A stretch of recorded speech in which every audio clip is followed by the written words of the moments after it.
সকল দর্শক বন্ধুদের রান্নাবাটিতে স্বাগত জানিয়ে শুরু করছি আজকের রেসিপি।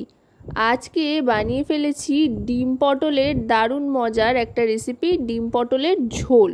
খুব সহজেই কিন্তু তৈরি হয়ে যায়। এর জন্য লাগবে প্রথমেই সেদ্ধ ডিম। এখানে 3টে সেদ্ধ ডিমের মধ্যে মাখিয়ে নিচ্ছি পরিমাণ মতো নুন আর হলুদ। তারপর ডিম 3টে সাদা তেলে ছেড়ে ভেজে নিচ্ছি। মাঝারি মানের করে ভেজে নিচ্ছি, খুব কড়াও না আবার একেবারে হালকা না, মাঝারি মাপের ভেজে নিয়ে গ্যাসের ফ্লেমটা মিডিয়াম টু লোতে রেখে ডিম 3টে তুলে নিতে হবে। যে কোনো ডিমের কারি বানানোর সময় কিন্তু এভাবেই ভেজে নেবেন। খুব বেশি ভাজলে কিন্তু ডিমের স্কিনটা ছিবড়ে হয়ে যাওয়ার একটা সম্ভাবনা থাকে। এবার ওই তেলেই দিয়ে দিচ্ছি ডুমো ডুমো করে কেটে রাখা পটল। সাধারণত আলু পটলের তরকারি রান্না করার জন্য আমরা যেভাবে পটল কেটে থাকি সেভাবেই এখানে পটল কেটে দিয়ে দিলাম। এবার পটলটা ভালো করে তেলে ভাজা ভাজা করে নিতে হবে। পটলটা গ্যাসের ফ্লেমটা মিডিয়াম টু লোতে রেখে বেশ লালচে করে ভেজে নিচ্ছি। পটলটা ভালো করে ভাজা হয়ে গেলে কিন্তু রান্নাটা অনেক চটপট হয়ে যাবে আর বেশিক্ষণ সেদ্ধ করতেও সময় লাগবে না। পটলগুলো লালচে রং চলে আসলে এবার তুলে নিতে হবে।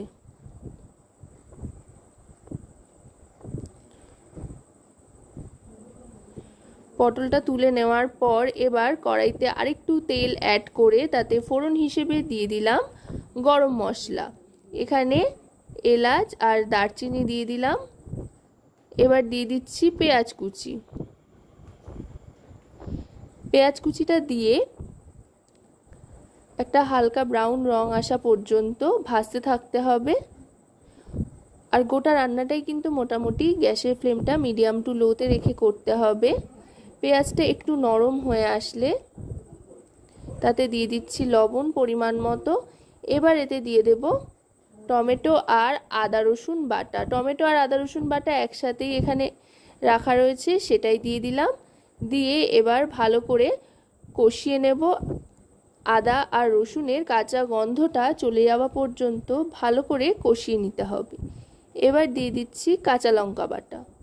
কাঁচা লঙ্কা বাটাটা দিয়ে ভালো করে মিশিয়ে নেব। চাইলে কিন্তু আপনারা এতে কাঁচা লঙ্কা কুচিও ব্যবহার করতে পারেন।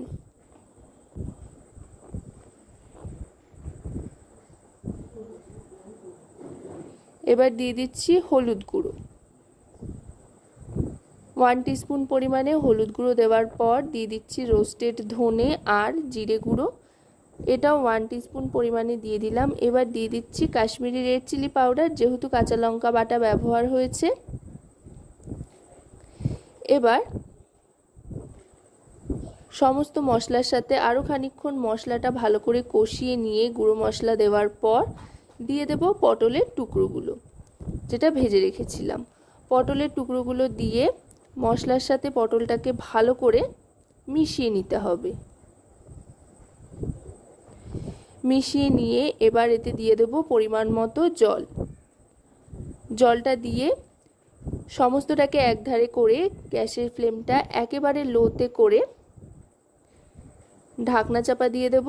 যেহেতু পটলটা খুব ভালো করে ভেজে নেওয়া আছে আর মশলাটাও কিন্তু 80% মতো কষানো হয়ে গিয়েছে, তাই খুব একটা বেশি সময় কিন্তু লাগবে না সেদ্ধ হতে।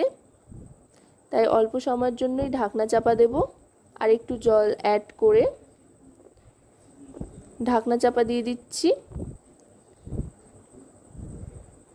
2 থেকে 3 মিনিটের জন্য ঢাকনা চাপা দিয়ে রেখে ঢাকনাটা সরিয়ে নেব।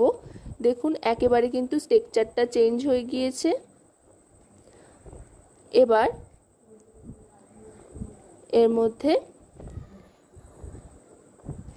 দিয়ে দেব আর একটু জল।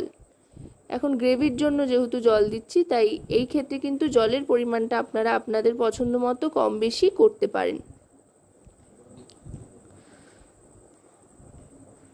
জল দিয়ে গ্যাসের ফ্লেমটা একটু বাড়িয়ে দেব। আর তারপর গ্রেভিটা ফুটতে আরম্ভ করলে ডিম 3টে দিয়ে দেব। আশা করব রেসিপিটি আপনাদের ভালো লাগবে। ভালো লাগলে অবশ্যই রান্নাবাটি চ্যানেলটিকে সাবস্ক্রাইব করে লাইক শেয়ার কমেন্টের মাধ্যমে আমাদের পাশে থাকবেন আর পাশে থাকা বেল আইকনটি অন করে দেবেন সবার আগে সমস্ত রকম রান্নার নোটিফিকেশান পাওয়ার জন্য। এবার দিয়ে দিচ্ছি শাহি গরম মশলার গুঁড়ো 1/2 টিস্পুন পরিমাণে, এতে করে কিন্তু রান্নায় একটা আলাদা মাত্রা আসবে। শাহি গরম মশলা দিয়ে গ্যাসের ফ্লেমটা মিডিয়াম টু লোতে রেখে ভালো করে মিশিয়ে নিয়ে ঝোলটা ফুটিয়ে নেব, যাতে কোনো রকমের পানসে ভাব না থাকে। তারপর 1 মিনিট মতো স্ট্যান্ডিং টাইমে রেখে সার্ভ করে দেবো। যারা পটল খেতে পছন্দ করেন না তারা একবার এভাবে বানিয়ে দেখুন, সবাই কিন্তু চেয়ে চেয়ে খাবে।